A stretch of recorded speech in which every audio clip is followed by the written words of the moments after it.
Spiritual abuse is when someone, in an effort to control you, damages you spiritually. How do you know that you've been damaged spiritually? That it means that your ability to connect with God has been hurt. It's definitely no longer the gospel anymore. And it's very common in churches. I have definitely been in a church where the spiritual abuse was rampant. But the perpetrators, often the leaders, think that they are being honest and maybe even helpful. Not always because they consciously understand that they need to control you. It's more that they have been controlled, and this seems quite normal. For example, when I was in college, I joined a Christian on-campus group, and I was part of their singing group for a while, and that turned sour for me very quickly. I was already really suspicious of church groups because of what I had been through more as a teenager. And when I joined this group, it started great. And that's the thing. That is the thing. There is such a parallel between spiritually abusive environments and narcissistic relationships, because in narcissistic relationships, there's a honeymoon period, right? There is a honeymoon period where you are just enamored with them and it's so good, and you're telling you, I think you're my soulmate, and maybe let's go on big trips together, and you're getting love bombed. It's just so amazing. And then once you're hooked, and often the narcissist can tell that you have been hooked in, that's when things change, right? So that's what happened with this church group. I was kind of excited about them. I honestly saw some yellow flags. I'll say yellow, maybe not red, but yellow flags. I got in with their worship team, and that part was wonderful, but I could tell that they had some trouble with me. So I wasn't showing up to all the group events that they had. I would show up to practice, of course, but they could tell I wasn't integrating, I think, to the level that they wanted. And part of this was because I was so suspicious.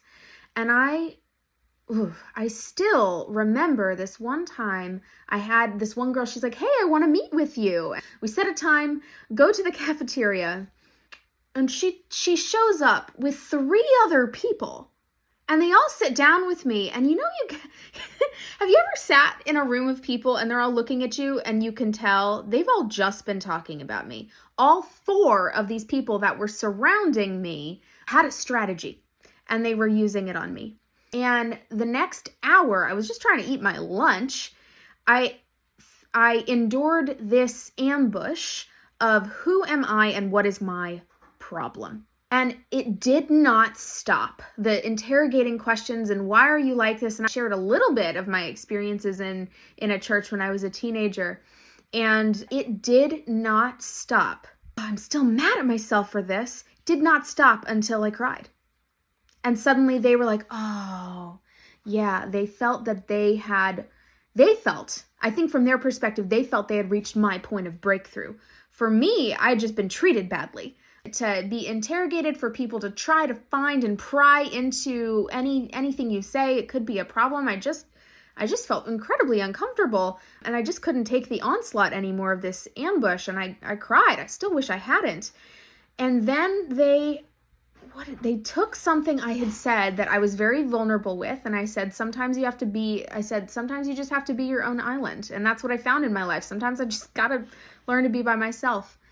And then the girl, she prayed, "Oh my gosh, when I was praying about you, God showed me that you're like an island."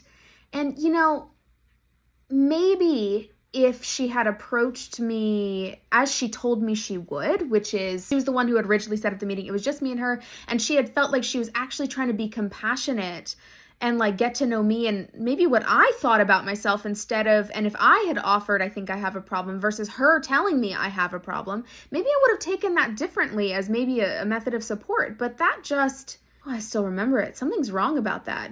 I did not appreciate being approached that way. I didn't appreciate that she had prayed about me, trying to find my problem, and then had taken it upon herself to armor up with all her friends and then come tell me that.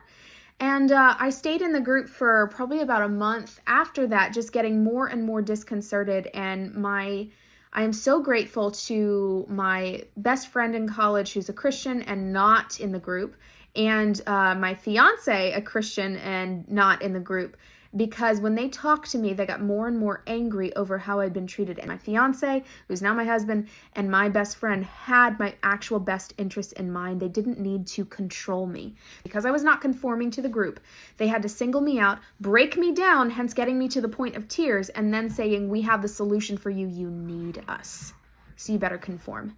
I will not be gaslit into not trusting how I see myself again. And I got out of that group thanks to the support of people who really loved me and didn't want to control me.